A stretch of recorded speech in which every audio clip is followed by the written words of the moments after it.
Welcome back to the Big Blue Lifers podcast. I'm Mr. U. That's Jess. We're here to talk all things New York Football Giants.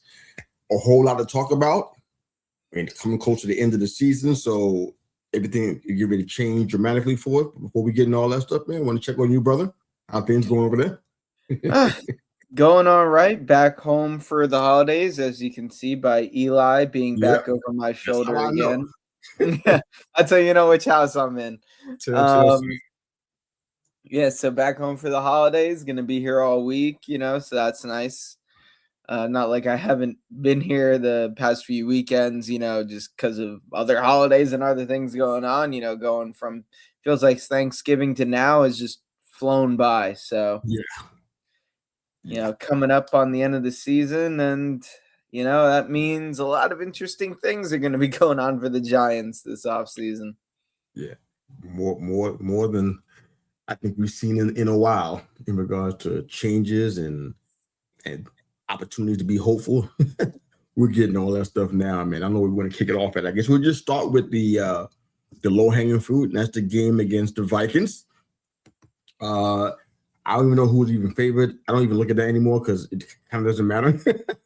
I kind of know where we need to be at the end of the game because of what we're trying to accomplish in the draft. But a lot of things to pick out regarding that game against the Vikings. It was definitely tightly contested because of where I was and because of other obligations. I couldn't even watch any of the game, not one pass. So everything I was catching was highlights and things of that nature. So I do know that we can start off here, man. That was probably our quarterback, his worst game as a pro to date.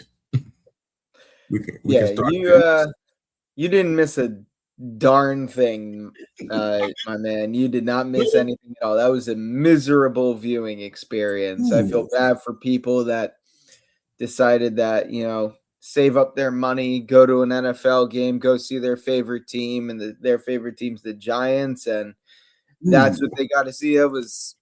They deserve a refund. Like, good Lord. Wow. I mean, first of all, both teams didn't really play well. Okay. Giants defense early on was getting bailed out by drop passes and bad throws by McCarthy. I mean, Paulson Adebo's interception was because it bounced off of the wide receiver's chest. Even Jackson Dart's interception that he threw was, it wasn't the greatest pass in the world, but it was right off Theo Johnson's hands. He easily could have, I say easily, he should have caught the ball. Wouldn't have allowed him to get any yak, and he was about to get hit, but hit him in his hands, ball pops up into the air. It was just an ugly game. Rough game all the way across the board, huh?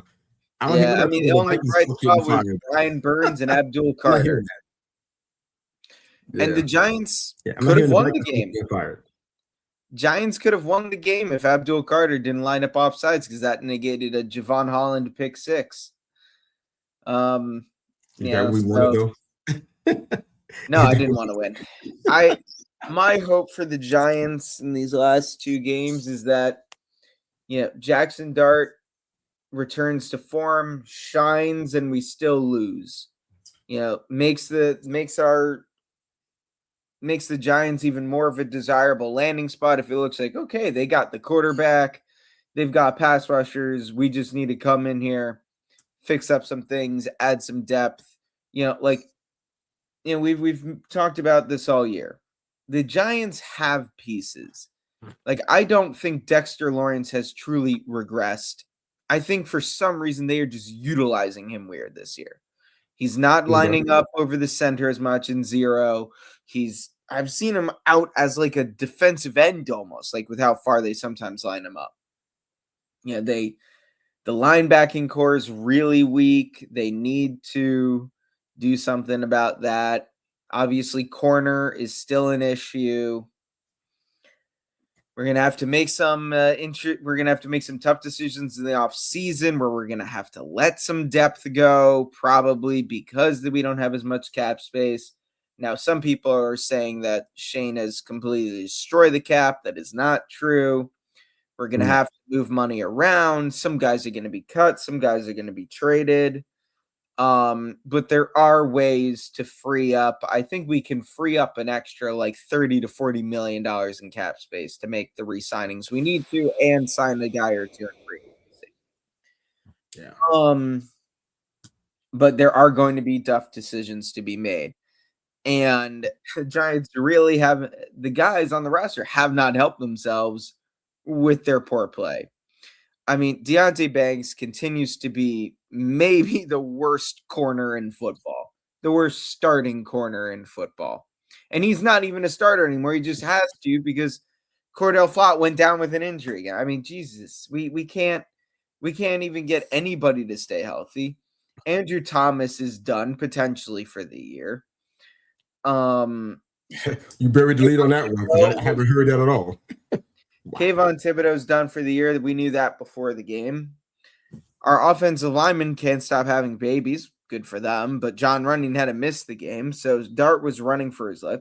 Everything about the game was just painful to watch. And that wasn't even the last game. It's still got two. That's the part. And knowing this team, knowing this franchise, we are about to go out on Sunday and beat the brakes off of those.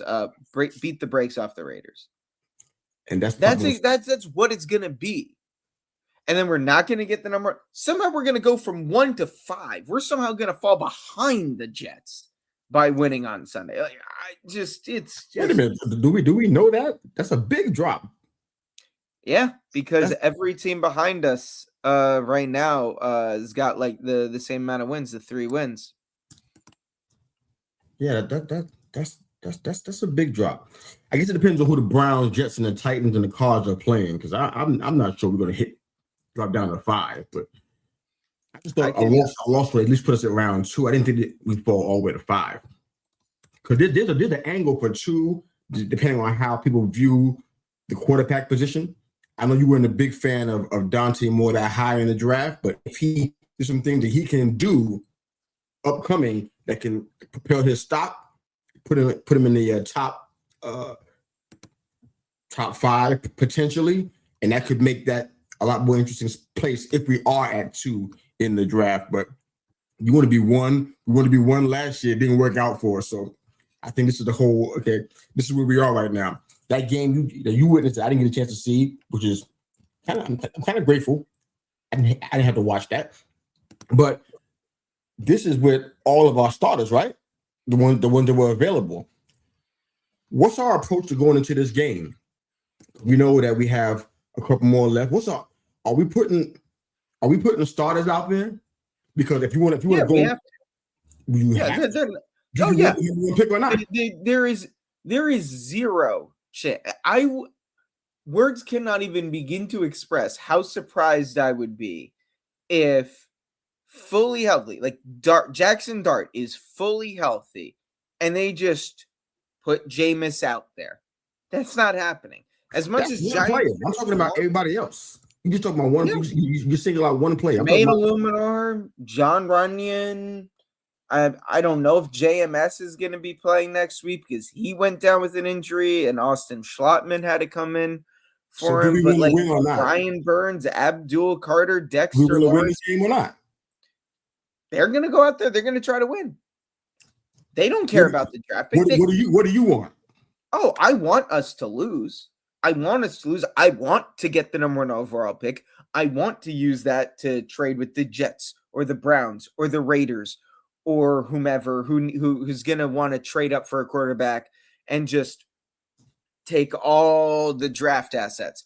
I want that to happen, but I can tell you right now with 100% certainty that Mike Kafka and the rest of the organization are going to be going out there on Sunday fully intent on trying to win this game. That is what will happen. Last year, we set the Giants franchise record for most consecutive losses with 10. This loss on Sunday against the Vikings was number 9. If we lose against the Raiders, that ties the record, and then the season finale against the Cowboys would have a chance to set a whole new one. But we are going to be going out there fully intent on trying to win the game.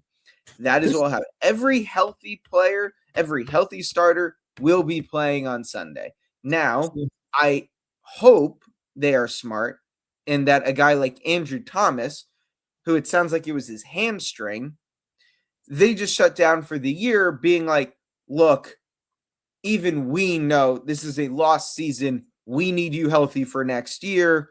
Focus up on the soft tissue. Don't push yourself. You're done. But if a guy's just a little bruised or banged up, he's playing. See, here's the thing. See, I hear what you're saying. That's why I asked you specifically. Yeah. I'm hearing what the fan base is saying. I know how I feel about it. You know what I'm saying? But this is a peculiar spot for us to be in right here, because I believe that we actually need the number one pick. The reason why I'm saying that is because what we talked about on multiple weeks about where we are in the draft, the amount of draft capital we have, the lack of comp picks, it's kind of where things are. And on top of that, even though we see a glimpse of the future with some of the players that are on the team right now that we think will be mainstays and part of the brighter future that the Giants are going to have going into next year. But at the same time, we got so many holes to fill. So we know we need draft picks. So that's why I say some Giants fans may not agree, but I say we need that number one pick so that we can be able to trade back and get capital. I know some might say, you know what, we're going to take Reese at 1. Yeah, we need linebacker really bad. We need linebacker for the past 10 years, maybe even a little bit more than that. So we need to have a star at that position anyways. At the same time, you know, the number one pick will get you that. You got to go through you got to wade through no nonsense. You're at the top. You can pick who you want, who you need, who you value at that pick. So picking Reese will solve the problem there, but it won't solve the draft capital problem. So I'm like, so we need number one to have leverage for this. But at the same time, it's like you said, we might go there and beat the brakes off of Las Vegas. It could happen. Or Geno Smith might call this a revenge game in his mind. Or it's moving him off of the team, and he may just come out there and light it up. He has the potential to do that. Don't get it twisted. He can throw for 300, 400 yards. He's done it before. The interceptions are always there, though, but he's done that. Pass yardage-wise, it's not impossible. We got a bottom 5 run defense, which is like, gosh, when did that happen? They got Austin Gentry, who had some big ones yesterday. I mean, can you not see that happening against us easily? I mean, it's not. Gibbs did it. So I know that Gentry, who I think is maybe perhaps less talented than Gibbs, can still do that as well. So we're susceptible in the run defense area. So I don't know how this is going to look, but I'm just asking about the motivation. If our motivation is to win this thing, then we're good with whatever it is. We'll end up in the top 5 picks. I think I asked you this last week, didn't I? Would you be good with a top 5 pick? Would you be okay with that? I don't know how much leverage you have for somebody who wants a quarterback to move up, but we could drop down from a top 5 pick. It's not impossible, right? Well, I mean, if we go out there and we win, assuming I'm looking at the season predictor going through different scenarios right now. If just the teams with better records all win next week, and then the Giants beat the Raiders, there is still a way to the number 1 overall pick, but we would need some serious help. But if we beat the Raiders next week and every other team that's around us still loses, I think we fall to 3 or 4, something like that. But if we then want to get the number 1 overall pick, the Raiders would have to beat the Chiefs in week 18, and the Browns would have to beat the Steelers in week 18. And then we would get the number 1 overall pick due to tied record and strength of schedule, assuming other things play out the way you would expect them to. Well, based on the roster changes that are happening in Cleveland, the chances of them beating the Steelers now are almost nothing. I think Judkins is down, and he may not be coming back for that game. So that's going to be a big problem. The only thing there is that also DK Metcalf is done for the regular season. His suspension just was announced. Next 2 games, rest of the regular season. But the only thing about that is that, and this, I'm living in the fantasy world. That's how I know about some of this stuff.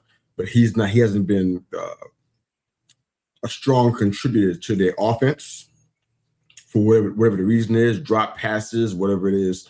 Maybe Rodgers just not looking at him that much, so he doesn't see a lot of targets. So that may be a minimal loss. The Titans and the Saints game is one I think is going to be really interesting because I don't think the Titans are trying to lose any games, even though they're pretty high up in the draft. They went out there and took it to KC. I know they depleted without having Mahomes, but they took it to them yesterday. So them beating the Saints is not impossible. After that, we're talking about the Cards and the Jets.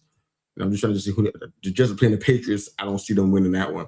And then they play the Bills in Week 18. The Jets don't have a winnable. We needed the Jets to beat the Saints this weekend. They couldn't do it. Yeah, they're done. The Cards are playing the Bengals in an away game, so it's like really hard to tell what's going to happen with that one. It could be because Brissett is out here, he's rolling. I think it's like 11 straight games now. He's throwing for over 300 yards. I think it is. So he's out there rolling, and I don't know what kind of Bengals team he's going to see. So a win there helps our cause as well, man. But I guess I don't really know what to expect with this. I think we need to get to the point we are okay with being the top 3, top 5 picking team next year because it could potentially happen. We can go out there. If we got all our stars going, who knows? The Raiders may come out there. We got somebody that can stop Brock Bowers. I mean, anything can happen, in that game. After that, playing the Cowboys, and that's just a game of pride because the Cowboys don't want to lose to us under any circumstance. They put their starters out there. If it was week 20, they don't care. They want to make sure that they beat us, especially being their rivals and whatnot in the division. So I don't know. I think if we lose to the Raiders, I think we're gonna be fine. We're staying at the number 1 pick, but Vegas is saying that the Raiders are going to win by a slight margin. I'm okay with that. Whatever. But tell me about how you feel about what you've been seeing with the coaching part, because I know that Cap is fighting for an opportunity. I don't think it's going to happen. I don't think he's a good fit for this. Look like sometimes he's coaching scared. We talked about the past 2 or 3 weeks. It seems to be a lack of competent play calling, lack of creativity from somebody who showed that in KC, but here we've seen it in spots. First drive of the game, I think they were on Minnesota 16, 3 straight running play. I think you alluded to it offline by how this is 1-1 pass situation. They were 4th and goal on the 5-yard line and didn't kick a field goal to tie it up at 3. Call a pass play. Dart got sacked. Change of possession. Ball back to Minnesota. It's just little things like that. It's like, wow. I don't know. When people say, like Malik Neighbor talking about we losing on purpose, I'm like, when I look at what's happening on the field, I'm like, it's not. I'm not saying that's true, but I can't really dismiss it so quickly because what we see on the field, like, inexplicable. It's like, it was why just would you do the that? worst game plan I've seen in recent Giants history. Like, yeah, but why though? I'm saying, is Malik right? A part of me genuinely thinks that, as we talked about last week, the Dart injury issue, if you like, again, I think it is a stretch to call it that. With the media cycle, some of even the Giants beat writers reporting on it, and a lot of them are close to the organization. The national media talking about how Dart's an injury risk, and we should. What does that even if mean? we get the number 1 overall pick, we should just take Mendoza. That is something that is circling. Like, Andrew Thomas is more of a risk than Dart is, if you want to get real about it. I think that reached Mara and some of his people, and they're terrified about. Again, I don't know if this is like something that would move forward into the future, like next season, or if it's just like, something they're concerned about for this season. But I think they might be telling Kafka, look, if you want us to even get, help you get a job elsewhere, you need to make sure Dart stays healthy for the rest of the year. So that way this is, again, remains an enticing job for potential GMs and coaches. Now, if a GM comes in and genuinely thinks like, hey, Dart's not, like he's too reckless, all this sort of stuff, I think that would potentially destroy the locker room. Like, this isn't Madden. This isn't a video game where you can just It's not trade Dart for whatever and not have it affect the locker room. Like, Scatabo and him, best friends. Him and Theo Johnson, sounds like very good friends. I don't know what his relationship with Malik Neighbors is, but we saw how hype Neighbors got for him in the preseason. Like, clearly he is well liked in the locker room. He and Abdul Carter have the whole Anakin Darth Vader thing going on since they're both big Star Wars nerds. Oh my God. Like, there is clearly a connection that Dart has with these guys in the locker room. So just talking about like trading him, like, yeah, these guys are now professionals. They'll get over it. But that's still like, what would that say? What would that tell this organization about the new coach and the new GM? Like, this isn't Madden. So there has been a noticeable decrease, not even decrease, regression in Dart since Dable was fired.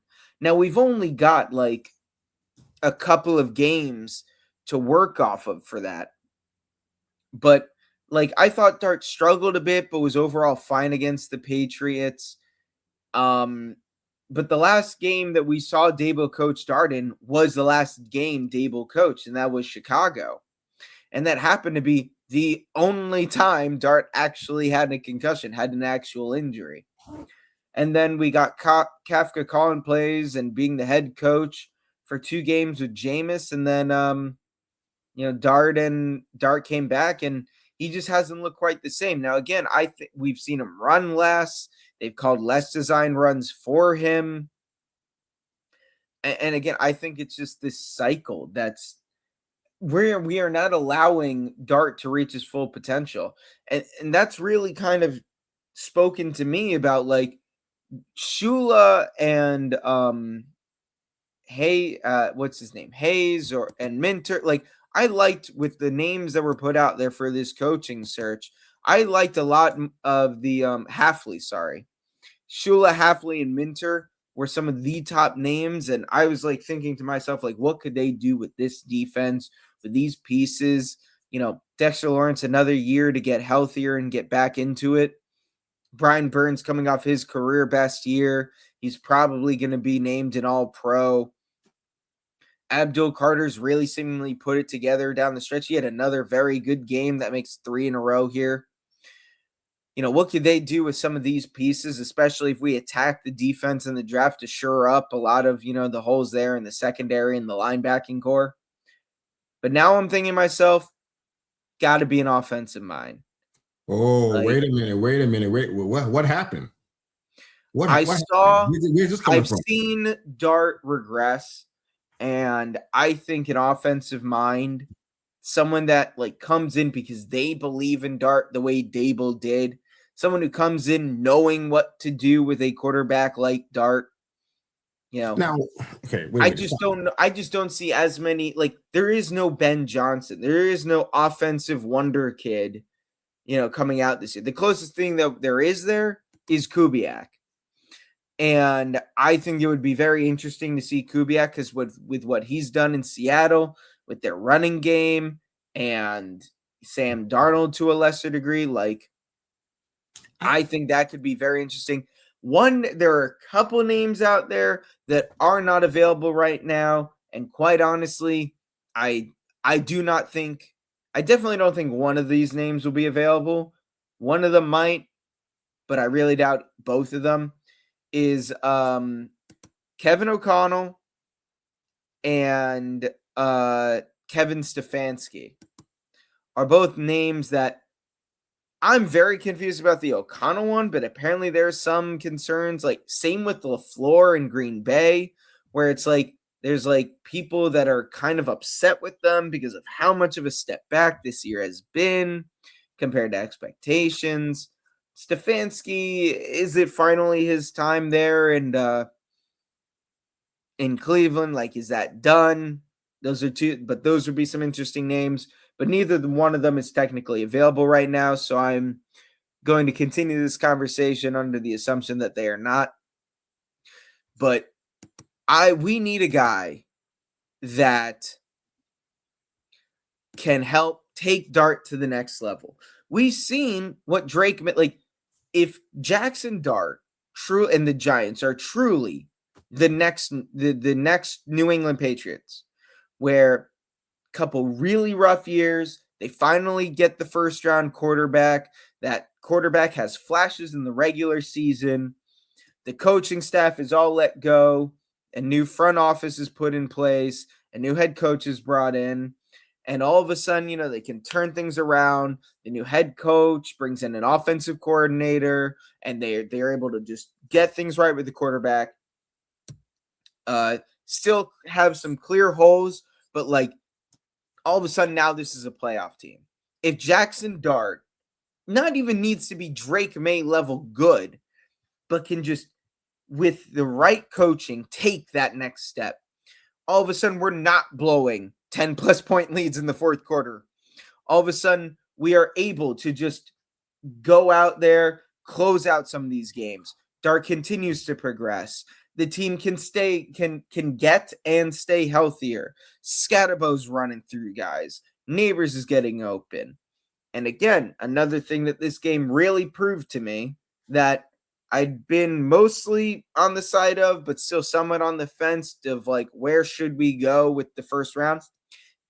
Go out there, draft Carnell Tate, draft Makai Lennon. I think it's a lemon. It's lemon, like the fruit. Yeah, that's what I thought. But for some reason, when I said it, it felt like it rolled off the tongue weird. I'm like, wait, did I mess that up? It's lemon. That's right. Makai Lemon. Jordan Tyson's a bit like, I think Jordan Tyson is maybe the best of the three, but he has injury issues, and that scares me. But like Carnell Tate is my number one wide receiver right now. If we can go out, get a guy like that to pair alongside Malik Neighbors, this is why it is so important for us to lose against the Raiders, lose against the Cowboys to close out the year. We need that first overall pick to trade back. Maybe if the Bills just have nothing to play for in week 18, maybe they rest their guys. The Jets get that win.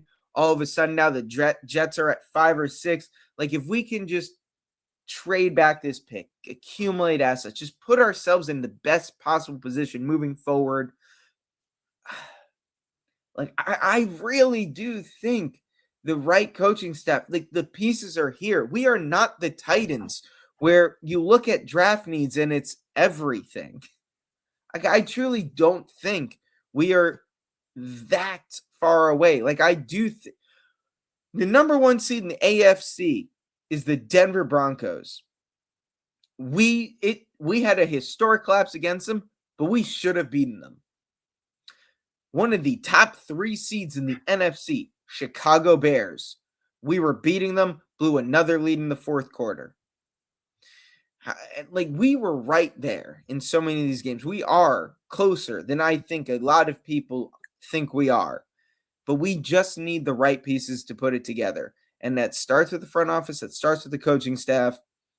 But if we can get the number 1 overall pick, be the most enticing destination possibly in recent years of any team, with the pieces we have, with the assets that we will have, with the quarterback seemingly already in place, I think we are right there. And I think a guy like Kubiak could be the answer for us. All right. Well, when you go on long like that, I have multiple points I have to try to remember. My memory is not that great. I don't know why you torture me like this. But it's just the thing that I feel like it's the whole thing about Dart being traded. I just cringe when I hear that. I'm like, what are we talking about? This is it's just like trying to get a house and you haven't seen it. All you saw was a picture. You didn't see the actual house. Nobody feels comfortable buying that house. Mendoza is a house you haven't seen in the NFL. You see him in Indiana, but you haven't seen it in the so-called pro-style offense, but you haven't seen him in the NFL. You've seen Dart.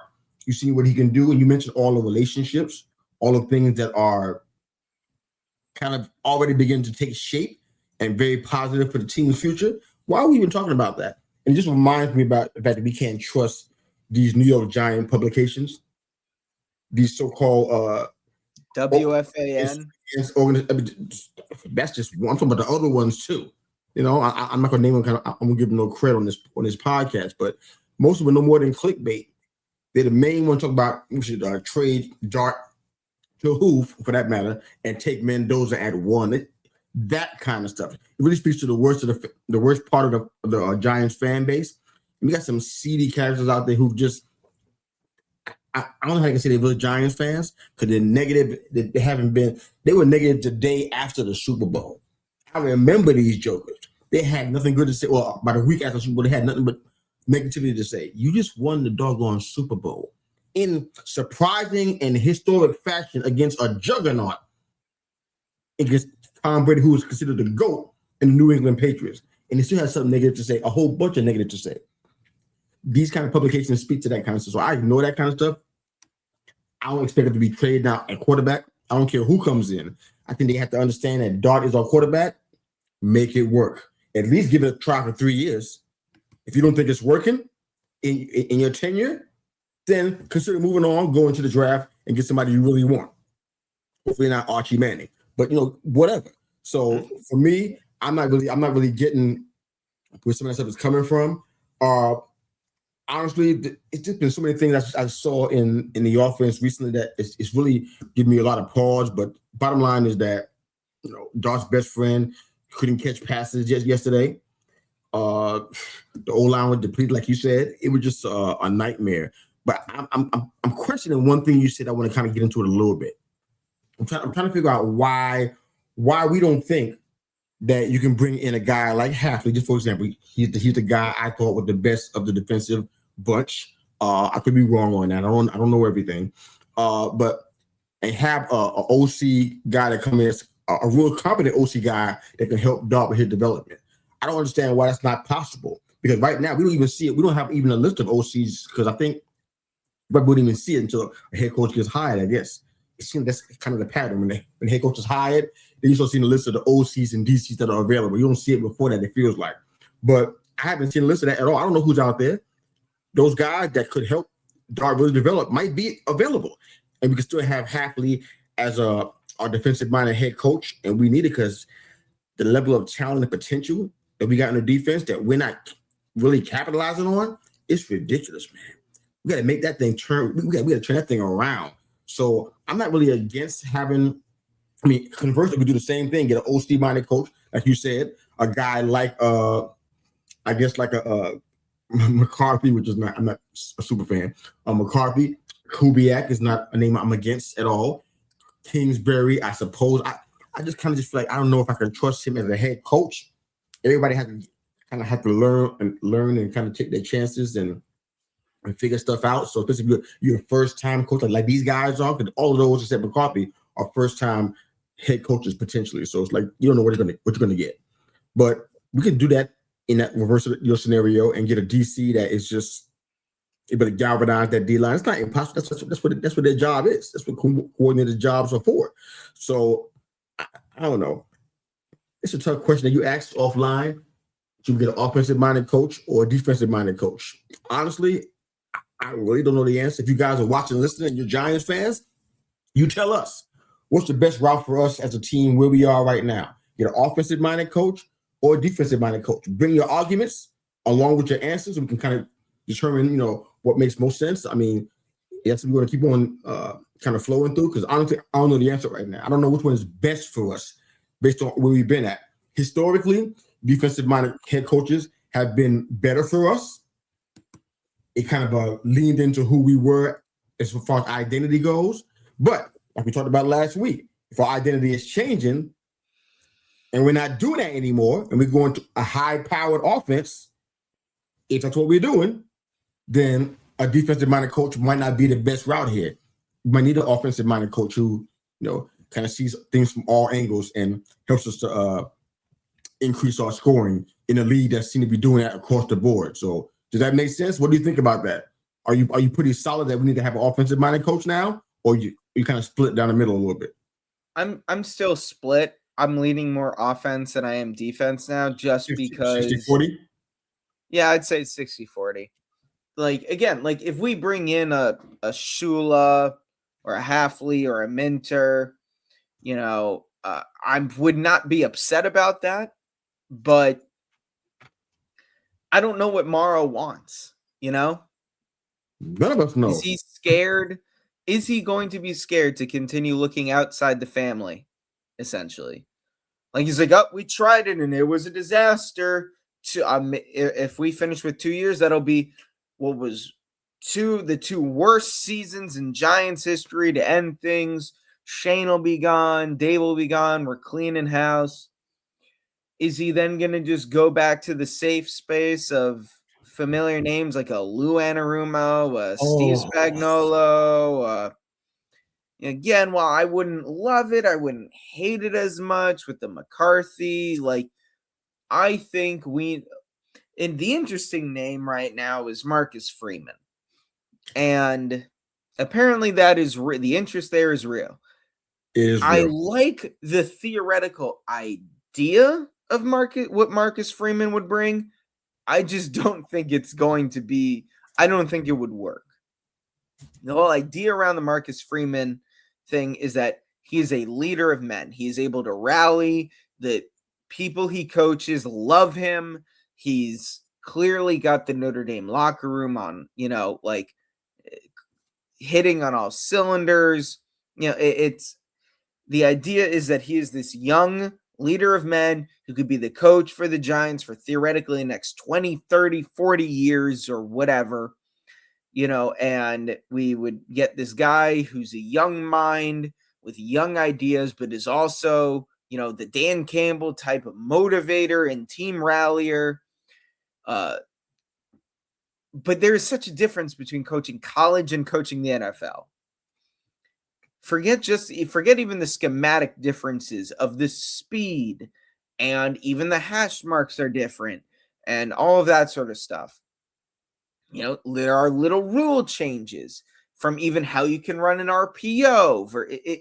Just forget those differences. There is a difference between leading a bunch of 18 to at most 24-year-olds and being a leader in the locker room of guys that are 30 to 38. You've got the young guys and then you got the older guys. Like, I don't even remember how old Marcus Freeman is, but depending on his age, some of the guys in some of these locker rooms might be older than him. He's 39 years old. There are guys in this league who are older than him. Now, he is a little older than I thought. I thought he was closer to 35, but I guess that would still be, he's still older than anyone on the Giants outside of Graham Gano, who might not even be here by the time he really gets into the room to be coaching things. But, how do they respond to that? All of a sudden, now he's not juggling NIL money. He's juggling NFL money. There's just a difference there, and it's not something that I necessarily really want to take a risk on. A lot of the times when these guys come from college to the NFL, like Pete Carroll's really the only one that I can remember really working out. A guy who was a college coach and then went to the NFL. But if I'm remembering correctly, I think Pete Carroll was NFL, then back to college, then back to the NFL. So Freeman has no NFL experience. So my number one name right now is Kubiak. Number two is Shula, because I think if he were to bring in an OC, it would be someone else from the Sean McVay coaching tree. And I really like what they do offensively. But yeah, that's where I stand. Well, just for context, it's hard to believe that Marcus Freeman is the leading candidate.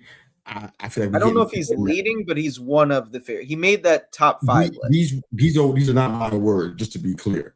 I'm reading this and I'm telling you this. He's one of the leading. I don't see that. All the names that we named, because we're a franchise that needs stability. That's clearly been seen. Coaching staff has been a turnstile for many, many years now. But just for context, he finished 10-2 this year, narrowly missing the college football playoffs. 38-10 record overall. In the postseason, he's got a 5-2 record, so he's successful in what he does. Him being a leader of men, like you mentioned, very, very important, especially in the NFL ranks. But I don't know about the leading candidate part. If I had to put him in the list, he's probably going to be somewhere in 7 and 8, if that much. And a lot of guys are like ahead of him. I even like McCarthy ahead of him, just because of the NFL experience. But he's seen a championship, so it's not like he doesn't know how to win. Because he did it over the Cowboys. I feel like that he was a little bit of a scapegoat out there. Not to praise our division rivals, but I think he was a scapegoat a little bit with things that happened, and it wasn't really his fault. A lot of it was Jones getting in his own way, and then some stuff on the field personnel. So I think that McCarthy still has the ability to lead a winning team and turn a franchise around. I think he can do that, but he's not high on my list either. I like Shula, but I'm sure I like him number one like you. I love Minter for a lot of reasons. But he's not even number one for me either. I think I like Hafley up there if we're looking at defensive-minded coaches. If we're not doing that and we're trying to go for a different route, I love pulling from the quote-unquote Sean McVay coaching tree. I think that we can use that kind of stuff. I ain't saying we're going to be the greatest show on turf, but it'll be really good to have some high-powered offenses in New York, because it's something we don't see very often. As a matter of fact, I'm not sure the last time we've seen that. We have a little anomaly. We had these big scoring games. We did that this year under Jackson Dart, but it was like 35-point game. So it's like, I think even a 40-point game, I think too. So we've done it in spurts, but consistently we can't do that. And all the other teams, well, the majority of the teams are ramping up their offensive prowess. We got to match that. Either we're going to shut them down defensively so they don't score as much, or we're going to outscore them. I feel like we need to have the ability to do both because of who we may play each week. We need to have that ability. So what kind of coach did that get you? Offensive-minded, defensive-minded? I still don't know. But I like the Shula name. I like the Hafley name as an option. I like the Kubiak idea. I'm hesitant about the Kingsbury for the reason that I already mentioned already. I don't think I feel super confident about that. I think it boiled down to what's John Mara going to do in the offseason. Like you said, we have no idea what he's thinking. All this stuff about Marcus Freeman, where's that coming from? Is that coming from Mara or is it coming from Shane? I feel like it's probably coming from Shane. If he's somebody who's not going to be around, then what's the point of all this stuff? So it's like, if you're going to be the GM, why do this? So I'm really anxious a little bit to see what happens when we get to that last game and we know it's already going to be shut down. We know we're not going to the playoffs. It's over. People are going to be cleaning lockers out for the final time. People are going to be trying to figure out their housing situations and all that kind of stuff. I think he needs to be one of them because I want to find out where we starting with. I want Shane to bring people in that he wouldn't be around to see play and coach. So I want us to make quick movements there and get in the guys that you want to have there, or are you opening up the GM spot for GM free agency, if you will? I don't know what we're doing there, but I kind of feel like we're in a hurry. Did that make sense? I feel like we don't have a lot of time to really mess around here. You got the head coaching search is already heating up already. We already become a destination. Got all these coaches who are putting their names in the hat. Say, I would love to do that. Even unnamed guys that won't say anything. Why they being anonymous? Because they're on somebody else's team right now still. That's why. And they say, you know what? I love to be in New York with that defense and that offensive core. I'd love to be coaching that team. That'd be a dream come true. And he's saying words like that. So you got that going over there. You got the GM that's in question. It seemed to be an uncomfortable situation. So we'll get to that as we move on a little further in the club. I want to get into a few other things. Do you want to talk about the defense a little bit? Yeah, I mean, it was another big day for Abdul Carter. Again, one of these enticing pieces for any coaching candidate, especially, some of the more defensive-minded guys. I think over the past 3 games, he's had something like 14 tackles, 3 sacks, 4 tackles for loss, 2 forced fumbles. He's closed out on lanes really well. On the, I think it was on the Brian Burns forced fumble. Either it was a screen or there was a screen option to the passing attack. He saw that, recognized it, got in front of it, forced McCarthy to hold the ball a little bit longer, which allowed Brian Burns to come in, crack him, just force the ball out, and we scooped and we scored. But we continue to have these issues with third and long, and this has been an issue all year. We might be the worst third and long defense in NFL history. We allowed 3rd and 11, 3rd and 12, 3rd and 14, 3rd and 10. We had them in like 3rd and 16, gave up 14 yards and then let them get it on 4th and 2. Like, it was just, the defense will play well and then suck. And it's, what is going on? How does this keep happening? How have we not fixed this? Like, it's one thing if for the first couple of weeks, it's like, okay, there's clearly. And you wonder why you have to have a defensive-minded coach? You wonder why? Look at what you're saying. And what you're saying about a high-powered offense, theoretically, we get the right defensive coordinator in there with Kubiak or whomever. He's not Charlie Boone, that's for sure. He's not. And all Charlie of a sudden, it's stirred up. Like, it gets to a point where I don't know if it's a coaching issue. I don't know if it's a personnel issue. Like, is it that our safeties and our linebackers just aren't closing off fast enough? Like, I don't know what it is. Which is why, like, I think one of the things, like, if we get a defensive-minded coach, we have to draft a wide receiver like a Carnell Tate in the first round. But if we can get the first overall pick, trade back with the Jets, get the Jets pick this year, which will probably be somewhere between 4 and 6. Why are we obsessed with the Jets being the one that we trade back to? Because, and I'll tell you why in a second. And better offer some other people. But go ahead. Well, because, and I'll tell you why in a second. Because with the Jets specifically, we get their first round pick this year. We get the Colts first round pick this year. Then we would get probably a second round pick this year. And we then probably also get a first round pick next year, at least. A package like that is very much on the table. And that's not even the best one that we saw when we did the mock draft together 2 weeks ago. We saw one that was better than that you liked a lot more. Remember? No, the Jets one was my favorite. The other one that I considered was the Browns one. That was not true. Okay, go ahead. Maybe at the time that we did it, maybe the Browns one or something like that was just as enticing. But as of right now, the Colts are free fall. The Colts probably lose tonight and then lose out, meaning they miss the playoffs.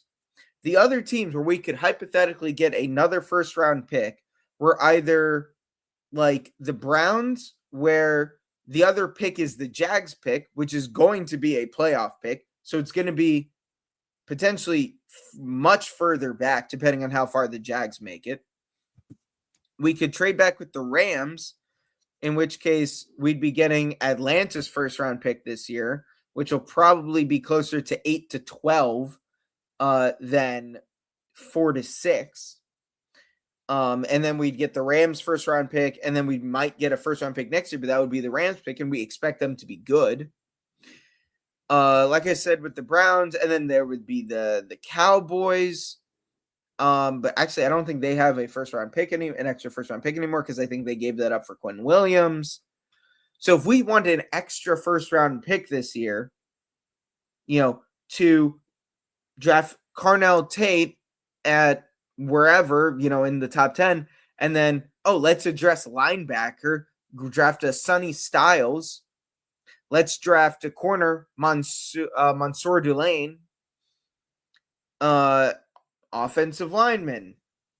If we want to go into the interior, there's Ione out of Penn State.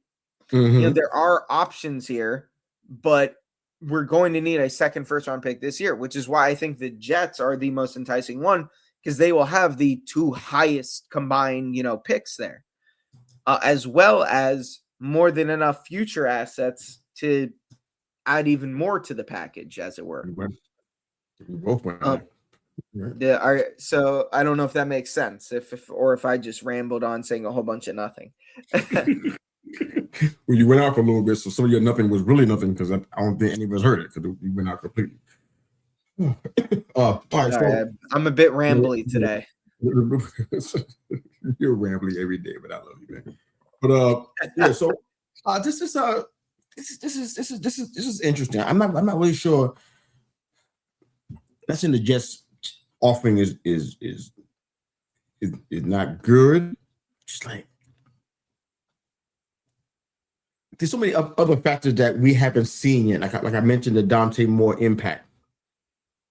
Because I mentioned, I think the last week that we talked about this was the week after our draft, so it had to be last week. I mentioned how there was maybe, I think I mentioned like 5 or 4 or 5, between 4 and 16 that we didn't know for sure we need to have a quarterback. And some of them were not even in the upper echelon of the first round, so they have to move up in order to get that. So I'm sitting here like, okay, I know that you were thrilled about Dante Moore, but I think that his stock is rising. And what he does in the next couple of weeks or so is going to determine whether it rises to the level of a place where a team wants to move up to get him. That puts us in a good spot, even if we're not at the number 1 pick, which you never know. With next week, we never know what's going to happen. It's kind of hard to tell. But if we're in the top 5, I think we still have some leverage. Maybe not trade with the Jets type leverage, but we still got leverage with a team who wants to get up there and get either Mendoza or Moore, whoever is available at the time. Honestly, man, I'd love for you to make an argument for or against some other guys that you don't ever mention in the wide receiving core, because I feel like if we do drop down, you probably can still get Carnell Tate, maybe, if you like him in the top 5. I think it's possible. I'm not even sure that him or Tyson will even be in the top 5. I'm not even really sure about that. We can look at mocks and big boards all day long, but at the end of the day, I seen Reese at the number 1 spot for the first time ever today. That never happened in all the months I've been watching it, all the weeks I've been watching this. So I see Ruben Bain up there for number 1 forever, and now all of a sudden he's not there anymore. So it's constantly fluid. It's always changing. So you never know. Even after his game the other day, you can decide if his draft stock went up or down or not based on that Miami game. But guys like Denzel Boston, been watching him for a little bit. Guys like Lane, these are guys whose draft stock is rising real quick. And these are guys that you're not naming. Brazil out of Tennessee. A third guy you don't name very much. You mentioned Tyson and Lemon. And I think those are the main guys that you have been talking about. But and Tate, excuse me. So Tyson, Jordan Tyson, Carnell Tate, and Mekhi Lemon. But guys like Boston and Brazil and Lane, when I look at the measurables and I look at height, reach, all that kind of stuff, these guys are they measure up very, very well, very comparable to the other guys. It's just a matter of how they fit in certain offensive. If your offense is a timing-based passing game, some guys like a Denzel Boston, they'll fit right in. He's very good at route running. He's I won't say elite, but he's very, very good at contested catching. Brazil's one of those guys that he understands, he's not using his height to his advantage. I mean, he's kind of like he's compared to a guard playing center in basketball. Weird comparison, but kind of like that. He knows how to use his body to get leverage. Jacoby Lane has some of the measurables as well. It just his 40 time is a little bit less than almost everybody else, but he understands what he does as far as using his 6'4" frame. I mean, you got guys, man, that we get the opposite Malik. That's not a downgrade. That's still a good thing. And if we get too low in the trade back, potentially, we might have to look at guys like that. How do you feel about a Boston, or Brazil, or Lane, just for example? I wouldn't mind really any of them. The reason why I'm a little lower on Mekhi Lemon compared to the other in the top 3 is the size. Yeah. He's not undersized by any mean. He is 5'11". He's like 190, 200 pounds. Like Makai Lemon, Casey Concepcion or Concepcion, however he pronounces it. Even a guy like Jeremy Bernard out of Alabama. These guys are all around 5'11", 6 foot. They remind me size-wise a bit, they're similar to Malik Neighbors. I want a guy that's a bit bigger, that can go up and get the ball, who can play with size and leverage, knows how to box out, put them on the back, hit with their route running, and really just maneuver the defender as he wants them to be moved. Carnell Tate is exceptional at that. He's an exceptional route runner. He's a bit faster than you would expect a guy at 6'3" to be. But a guy like a Boston, who's 6'4", 210. Chris Bell, 6'2", 220. Chris Basil is 6'5", 200. These are guys that are a bit bigger. Now, Chris Bell, I believe, is coming off an ACL. I don't know if we want to go that route. Elijah Sarrett. That's why they mention him. Elijah Sarrett out of Indiana is another guy who's 6'2", 210. Jacoby Lane, guy you mentioned, 6'4", 200. There are plenty of options here. Right now, according to Tankathon, Jacoby Lane is a back of the second round pick. That's where they have him going. And I'm not totally sure why, but I get that. I like Boston and Brazil a lot more. That's why I named them first. But I get that. If Boston and Brazil, if we get them in the first round, they would be back end of the first right now. I think that's where most people have them going. Yeah. Again, that can all change once a combine is done, and we get a lot of the interviews. We're really gonna see there. Yeah. But I do think Dante Moore, going back a bit to what you were bringing up earlier, I think Dante Moore is going to essentially make or break how the first round plays out. Because if Dante Moore chooses to go back to college and Ty Simpson also decides to go back to college, but I think much more Dante Moore, Fernando Mendoza will be the only first-round graded quarterback this year. And I truly believe that. No other quarterback right now, I think, is even being considered in the first round. It's him and Dante Moore. Ty Simpson was at one point and now isn't because of his slump of play in the middle. And now is again, according to something I read yesterday, and now he's being considered again, making a push. I'm like, all right. It's we're football fans are very reactive. I don't. You bet. So, but he did have a strong, essentially second quarter on against Oklahoma, and that was a very good defense he played against. But at the end of the day, I think Dante Moore is going to have a much larger impact. Because all of a sudden, if Dante Moore chooses to go back to college and Fernando Mendoza is the only first-round graded quarterback, the only guy that's considered that blue chip quarterback prospect, whoever holds that number one overall pick, oh boy, did that thing's value just go up. Because now a team like the Raiders or the Jets, or if the Browns want it, Cardinals want it, all of a sudden now there's only one. So how much are you willing to give up? What are you willing to give up is the question. And now a team can't be like, look, yeah, we like Mendoza, but we really like Moore too. We can afford to wait and trade to 3 or something like that. There's none of that. It is just whoever holds the first overall pick holds the golden ticket. And even though Fernando Mendoza would not be comparable to as a prospect to likes of Caleb Williams or Drake May or any like some other top tier guys, in my opinion, in recent years, when you're the only one, you're valuable. So Dante Moore's decision, I think, will really shape how this draft goes. It really depends on what teams want. And honestly, I know we don't have enough time to get into that. Maybe we can put that on the docket for the next time we get together. what are the teams like the Browns and the Jets and I blinked out the Raiders and I'm missing somebody else. Browns, Jets, Raiders, and oh wow, blinked out. But whoever that is, the other team that needs a quarterback as well. What are they looking for in a quarterback?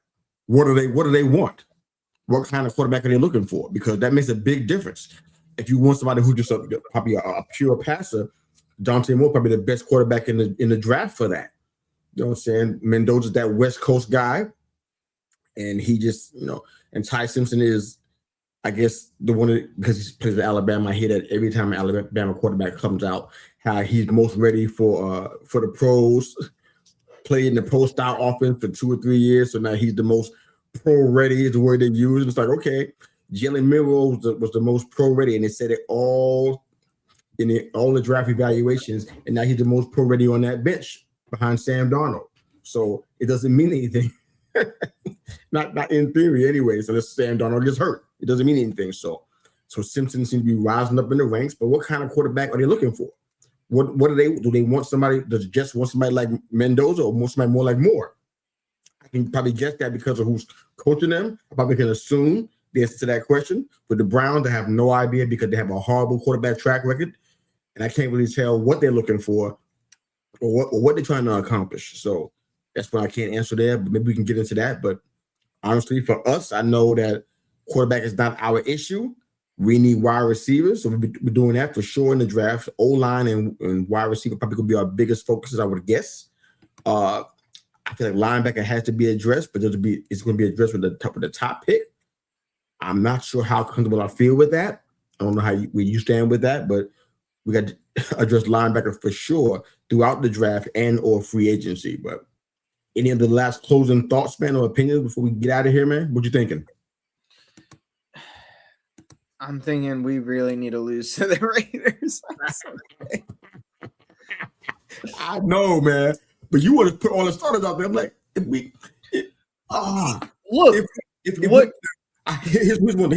thing. Because when we know about Tay Banks, just no offense to Banks, I'm sorry, man, but he's just not. I said this like I don't know how many months ago it was. I got a little pushback from you. I'm like, he's just not good. He's just. I don't mean the head. I'm talking about period. When he gets inside there, he becomes a liability immediately. Thank God for 7th round Corey Black to come in and bring stability. The 7th round selection brings stability at that position because he couldn't do it as a veteran. He's just not good. So if he plays a lot of minutes, that'll help us to get what we're looking for. If he plays, that'll help us out a whole lot. I don't know what else can help us to accomplish the goal that you have. I don't know, because you said you believe Dart's going to be in there. I pretty much agree with that. If Winston comes in, we have as good of a chance to win with that. So that's not the issue. I'm concerned about the other pieces. Probably on the defensive side, probably could be the key to the game, how the defense plays. So you don't want to put no reserves in. You want to put all the starters in. I don't know what's going to happen, man, but I hope we do lose that because I'm sure we're going to lose against the Cowboys because they're going to be fired up to beat us. And I don't see us stopping Lamb and Pickens. Just don't see it. I don't see anybody that we got on the roster that's going to be able to do it. Those guys are, give all respect where credit's due, man.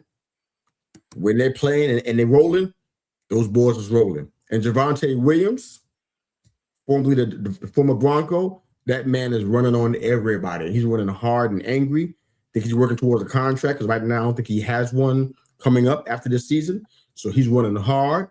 And if our defense looked the way it has recently, bottom 5, they're saying, Williams are going to run all over. So that's going to be an automatic L, which is good for our draft stock. But the Raiders one, that's been the challenges for me. Are we going to beat the Raiders and why? Are we going to lose to the Raiders and how? How is it going to happen? What's going to happen to the Raiders? It's because their defensive line feasts on our injured and battered offensive line, and if we beat them, it's because, well, we do have talent. As we said to start this, we do have talent, and the Raiders just don't have much. We didn't get into this before, but maybe we can just take a few minutes to touch it now. But think about this: we both want the same thing.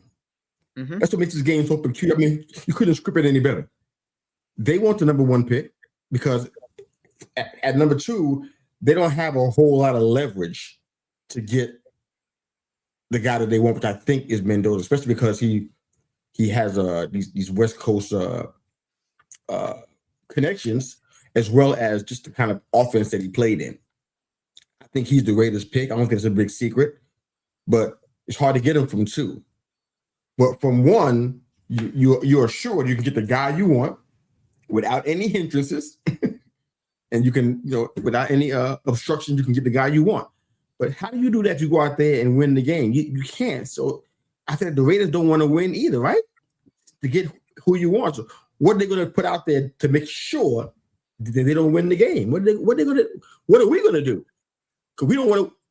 Do we want to win it? I know you and I want, but do the Giants want to win that game? The Giants absolutely want to win that game.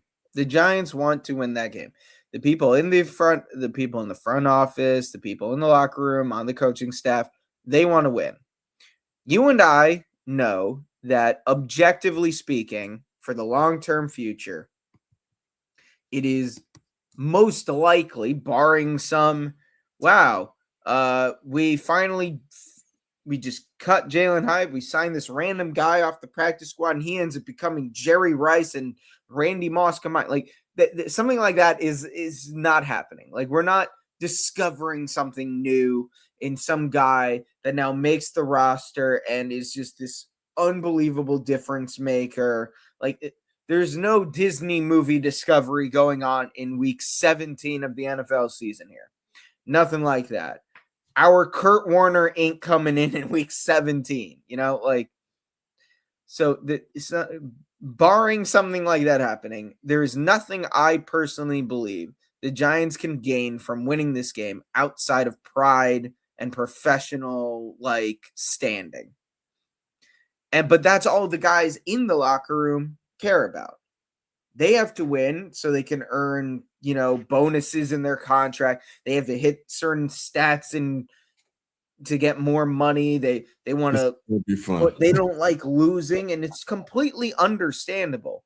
But again, as we said much earlier in the pod, when you remove that from it and you just look at, okay, what will be best for the team moving forward? It's to just suck it up, lose this game, get the number one overall pick. That's what needs to happen. This will be fun. This is going to be a terrible game to watch. I probably won't be able to see it based on who's playing. So I'll be trying to follow this in some weird way because, it's going to be fun for me. But where we are and how you listen to this podcast, thanks again for making us a part of your football discussions. You can find us on YouTube, Facebook, and of course, on all the listening platforms. Thanks again for watching and listening to the Big Blue Lifers podcast. That's Jess. I'm Mr. U. We talk all things New York Football Giants, and we bleed blue, baby.